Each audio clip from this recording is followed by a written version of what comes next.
안녕하세요. 독서노트 읽어드리겠습니다. 의식은 성장하면 감정보다 논리로 판단한다.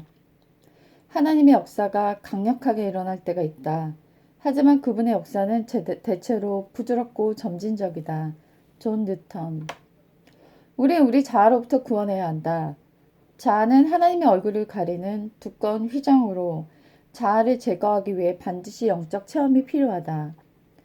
교만한 인간은 항상 사물이나 사람을 아래로 내려다본다. 물론 아래를 내려다보는 한 위에 있는 것은 아무것도 볼 수 없다. C.S. 루이스. 성화로 이끄실 때 자기를 의지하는 법을 버리게 하신다. 계획이 실패되거나 그릇된 판단으로 움직이게 하신다. 어둠 속을 헤매듯 수많은 실수를 하다가 마침내 스스로 의지하는 법을 버리고 전적으로 하나님을 의지하는 법을 배우게 된다. 장 니콜라스 그라우. 이제는 세상 어떤 것도 나를 채우지 못할 것입니다. 당신은 느끼고 알아가는 것이 나의 생명입니다. 그리스도인들은 마음으로 살고 죽는다. 그리스도인들은 진실하지 못한 이들을 거부한다.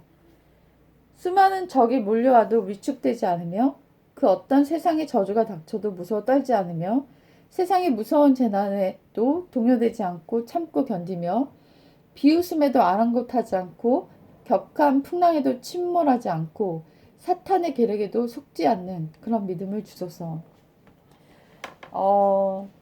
이 부분을 읽다가 마음이 와닿았던 건 뭐냐면요.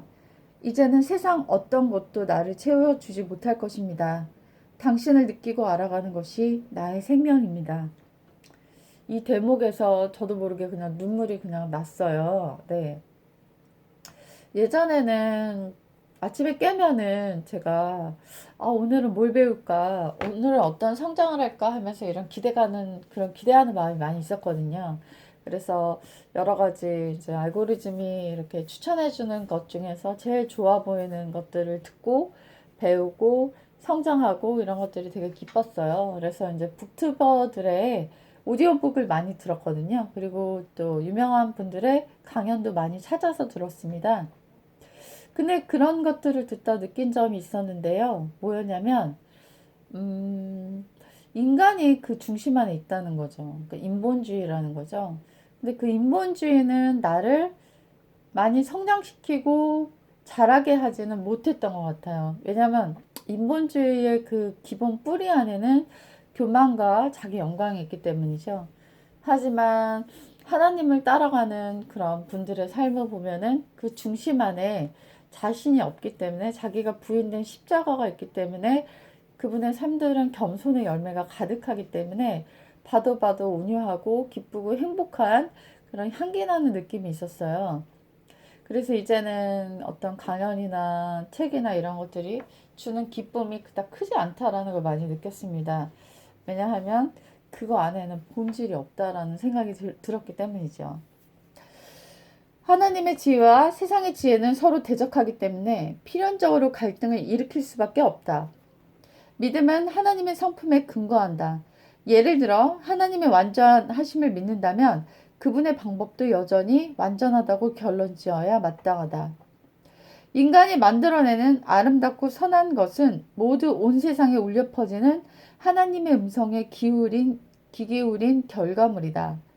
하나님과의 교제를 통해 풍요로워진 영혼의 소유자는 홀로 고립되더라도 실망하지 않고 오히려 고독을 환영한다. 그는 군중에 있는 곳이 아닌 골방을 찾는다. 그리고 골방을 나올 때면 결코 혼자가 아니다. 왜냐하면 그에게는 보이지 않는 동반자가 있기 때문이다. 프란시스 로버츠. 하나님의 음성을 듣는다는 것은 깊이 변화되는 것을 의미한다. 오스월드 챔버스. 부자연스러움은 속일 수 없다. 어색하고 서먹하고 부자연스럽다는 것은 뭔가 문제가 있다는 것이다. 와닿았던 것은요, 네, 그 동반자가 있는 삶, 프란시스 로버츠의 말입니다. 하나님과의 교제를 통해 풍요로워진 영혼의 소유자는 홀로 고립되더라도 실망하지 않고 오히려 고독을 환영한다. 그는 군중이 있는 곳이 아닌 골방을 찾는다. 그리고 골방을 나올 때면 결코 혼자가 아니다. 왜냐하면 그에게는 보이지 않는 동반자가 있기 때문이다. 프란시스 로버츠. 너무 좋지 않나요? 네. 제가 좀 이렇게 사회 참여라든가 시사적인 것들 그런 것에 많이 관심이 있어요. 그래서 어떤 의미 있는 단체나 모임 같은 데 들어가고 싶은 마음이 있거든요. 근데 그런 데 들어가려면 되게 시간을 써야 되잖아요. 그 모임에 가야 되고 사람들과 시간을 보내야 되고 말을 해야 하고 그렇다 보면은 내가 중요하게 생각하는 네 가지를 할 수가 없더라고요. 제가 중요하게 생각하는 네 가지가 있는데 그거는 기도하고 말씀 읽고 독서하고 운동하는 겁니다. 제가 인생을 지키는 네 가지가 바로 그것인데요.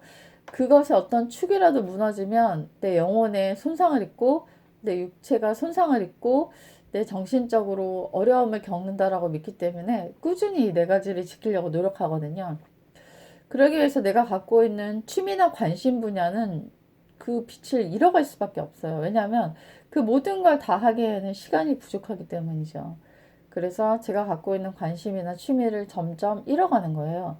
왜? 더 중요한 것들을 선택하고 집중하기 위해서이죠. 그렇기 때문에 골방을 찾고 골방에서 만나는 빛이 있기 때문에 내가 가졌던 모든 나의 개성을 때로는 무시하고 살아가는 것이 더 의미 있는 삶이 될 수 있다라는 것이죠. 왜냐하면 내 영혼이 건강해져야 내 정신이 건강해질 수 있고 정신이 건강해야 육체도 튼튼해질 수 있고 이 세 가지가 겸비되어야 인생이 안정적인 흐름으로 갈 수 있기 때문이죠. 네, 그것이 저의 인생에서 제일 중요한 네 가지이기 때문에 저는 제가 좋아하는 것들을 포기할 수 있습니다. 안녕히 계세요, 여러분.